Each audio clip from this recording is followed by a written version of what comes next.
The Reap the Jazz podcast, man. So, of course, I ain't even gotta ask y'all boys who y'all think won. Oh, I don't even gotta ask. I'm going with Kendrick, man. Like I understand Drake did his little, one. So did Kendrick win overall, or did Kendrick win with his last drop? Overall, to me, because Drake don't gotta Meet the Grams. Remember, Meet the Grams wasn't a dancing ass song by Kendrick. No, Drake got a Family Matters. Yeah. Okay.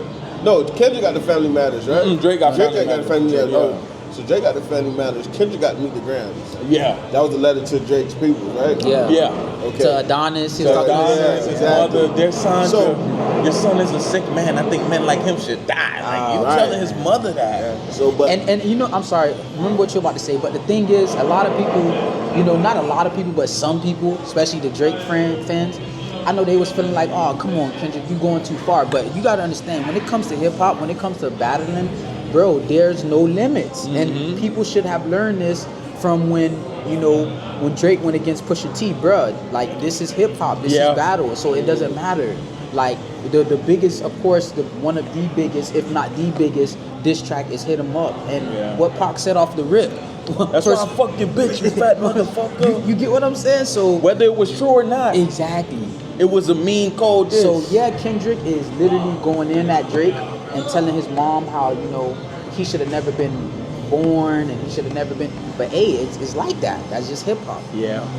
Like I know you ain't trying to pick on Pharrell. That's my dog. For him, I inherit the beef.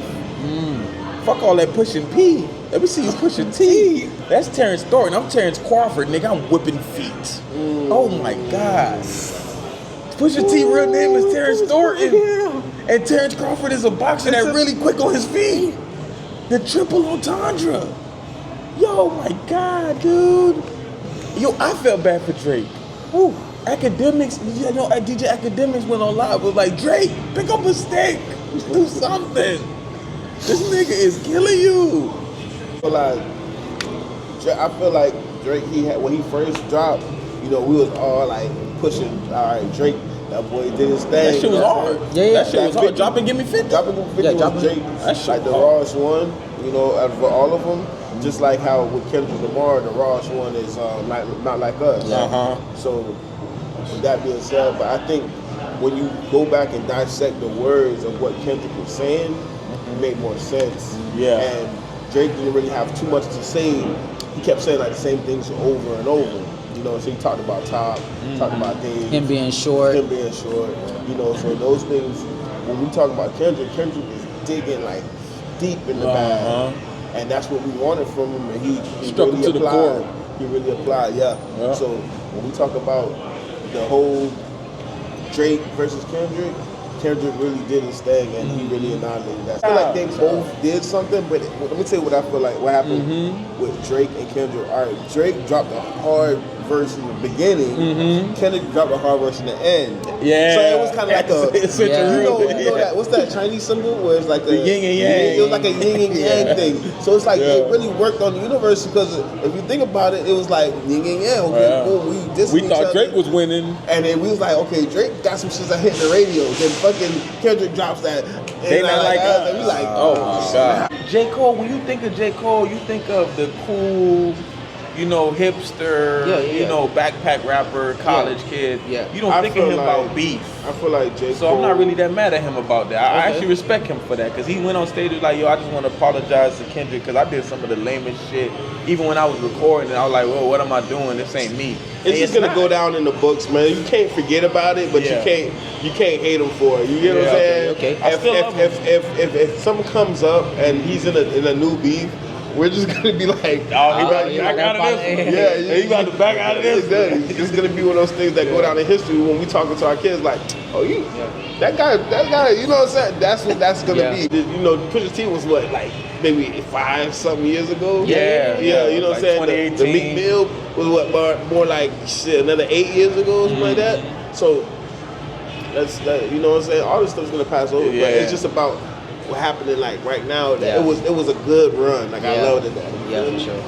So did do you still love Drake music? Do you still respect Drake as an MC, like as an artist, like because of the allegations and stuff that come out? Well, whether we still don't know if the allegations are true or not. I'm talking about as an artist. Do you still like Drake as an artist? Are you still gonna listen to Drake? Yeah. Of course. And you know why? Because I don't think a rap beef should change the narrative of who you listen to. Yeah. I think it just shows who's a better penmanship. Who has better penmanship and who's a better artist at that, you know, in wartime. Right, in wartime.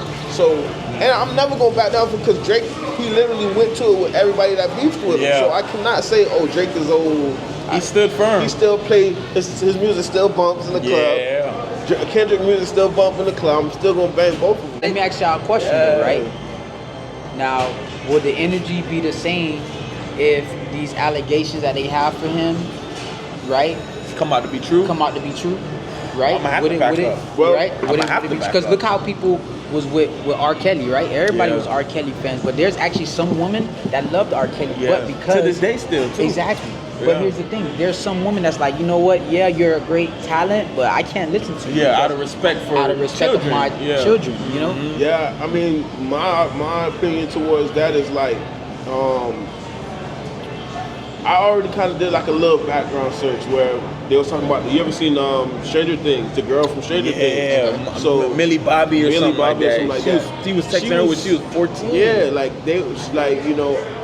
And it's nothing to be talking about like they actually did something. You feel me? I'm not going that route. Yeah. I'm just saying, you know, she in one of the interviews she had when she was at like a casting or whatever, and they were like, "Oh, so I heard you have like a friendship with Drake or whatever." And she was like, "Yeah, he's just very sweet. He's cool. He's like a good mentor. Friend. Like a mentor." Yeah. And she was like, "Yeah, so does he text you?" She's like, "Yeah, we text and stuff like that." And she was like, "Oh, so what's some things that?"